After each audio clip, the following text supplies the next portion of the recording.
தமிழகத்தில் அரிசி விலை கிலோவுக்கு 2 ரூபாய் குறைந்துள்ளது. இந்த விலை குறைவு இன்னும் 6 மாதங்கள் நீடிக்கும் என்று வியாபாரிகள் தரப்பில் தெரிவிக்கப்படுகிறது.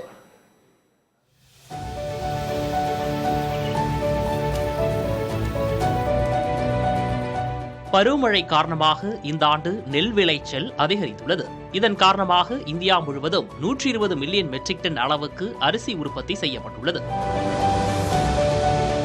இந்த ஆண்டு விளைச்சல் அதிகரித்துள்ள நிலையில் ஆந்திரா, தெலங்கானா, கர்நாடகா, மத்திய பிரதேசம் உள்ளிட்ட மாநிலங்களில் இருந்து தமிழகத்திற்கு வரத்து அதிகரித்துள்ளதாலும் அரிசி விலை குறைந்துள்ளது. மொத்த விலையில் கிலோவுக்கு 2 ரூபாய் குறைந்துள்ளது.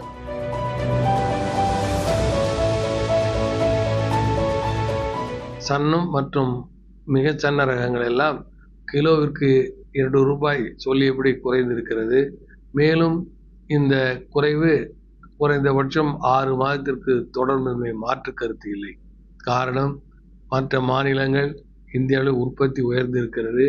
மேலும் வெளிநாடுகளுக்கு ஏற்றுமதியை கூட மத்திய அரசு முழுமையாக விலக்கி கொண்டிருக்கிறது. ஆகவே சில்லறை வணிக கடைகளிலே மேலும் இந்த விலை குறைவு 1 ரூபாய் முதல் 1 ரூபாய் 50 காசு வரை குறைப்பதற்கு வாய்ப்பு இருப்பதாகவும் நாங்கள் அறிகின்றோம். தமிழ்நாட்டை பொறுத்தவரை நெற்களஞ்சியமான காவிரிப்படுகை மாவட்டங்களில் இந்த ஆண்டு சம்பா, தாளடி சாகுபடி 10.5 லட்சம் ஏக்கரில் நடந்தது. தற்போது அறுவடை முழுவீச்சில் நடந்து வரும் நிலையில் கொள்முதல் பணிகளும் வேகம் எடுத்துள்ளன. கடந்த ஆண்டுகளை காட்டிலும் இந்த ஆண்டு நெல் கொள்முதல் அதிக அளவு இருக்கும் என்று அமைச்சர் சக்கரபாணியும் பேட்டி ஒன்றில் தெரிவித்திருந்தார். அறுவடை நடந்து வரும் இந்த நேரத்திலேயே 26 கிலோ கொண்ட ஒரு மூட்டை அரிசி 100 கிலோ முதல் 150 ரூபாய் வரை குறைந்துள்ளது. அதாவது 1600 ரூபாய்க்கு விற்கப்பட்ட 26 கிலோ அரிசி மூட்டை 1450 ரூபாயாகவும், 1250 ரூபாய் விற்கப்பட்ட அரிசி 1150 ரூபாயாகவும் குறைந்துள்ளது.